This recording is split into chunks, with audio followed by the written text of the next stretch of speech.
wat is dit weer? Tof toch? Jeetje, wat een mooi stukje. Ja.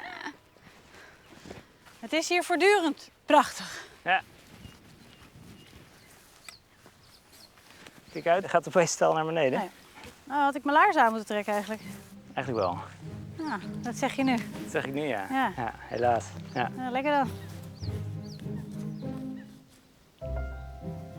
Oké. Ja? Hier is echt ideaal voor nou, ja, onder andere salamanders. Nou ja, kijk, een soort... Libellenlarven hebben we hier. Oh ja. Maar nee, je moet Oh, allemaal... ik heb wel... Ja. Sorry.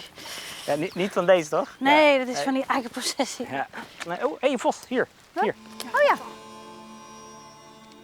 Hij komt.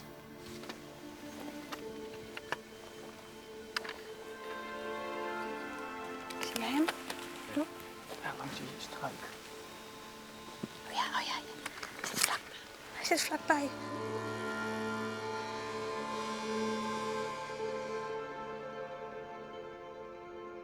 Kijk nou. Hij zit te snuffelen.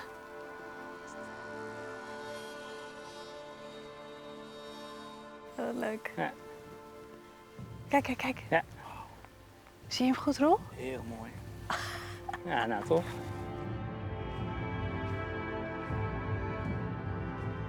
Ja, Hij gaat weg. Hij gaat nu weg. Maar zo relaxed joh. Nou, fantastisch.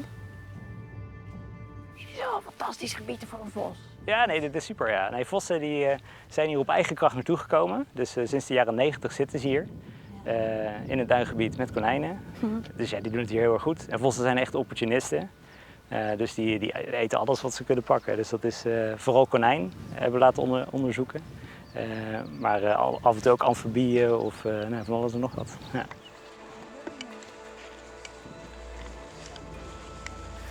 Kijk goed om je heen trouwens, want er loopt ook klein gerut, zoals hier. Kijk, kijk, kijk. Oh ja. Dus dat is even leuk. Oh, moet ik hem even goed vastpakken, dat hij relaxed zit. Erin zin in, recht en terecht. Ik zeg net van, je kan ze zien en ja hoor. Oeh. Oh. En deze, het is wel een beetje ja, bijzonder verhaal van deze kikker, want de boomkikker komt normaal helemaal niet voor in de duinen van Nederland. Dus die is door onbekende mensen hier uitgezet. Kijk nou, kijk nou. Ja. Echt heel erg mooi. Ja. Kijkt hij je echt aan? Ja, dan heb ik, als ik beweeg, dan beweegt hij zijn kop mee. Kijk joh.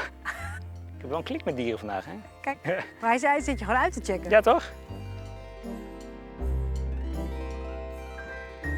We hebben er een beetje een gemixt gevoel bij. Hoort hier eigenlijk niet. Het is niet de bedoeling dat we hier gaan tuinieren. Maar het is wel een bedreigde soort die het hier gewoon supergoed is gaan doen. Dus er zijn er echt duizenden van. Dat is echt geen overdrijving. Maar hoe weet je nou dat hij door iemand is uitgezet? Misschien is hij wel in een auto gehopt. Nee, maar kikkers die verspreiden zich niet zo makkelijk. En dan de dichtstbijzijnde populatie, dat is echt zo ver weg, dat kan niet. Nee? Kan niet in een vrachtwagen zijn gehopt en hier erbij uit zijn gehopt? Nee, dat gebeurt niet. Nee. Dus het is een beetje een mixed blessing. Maar persoonlijk vind ik het echt een super mooi kikkertje. Hij is prachtig. Ja. Het is eigenlijk wel een van de mooiste in Nederland, denk ik. En deze is echt lekker aan het chillen. Zo. Ja. Dus ik ben van de beestjes. Hij zit gewoon Oh, hey. te kijken. Ja.